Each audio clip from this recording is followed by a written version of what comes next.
Plug in the USB stick. Then click Settings. Click Network. Return. Click on Storage. Click on Internal Shared Storage. Click on Files. Press and hold to select movies. Select it. Click the upper right corner.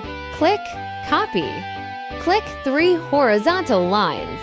Find the USB drive. This is the file of the USB drive. We can see it in this USB stick. Inside the directory, there is data in it.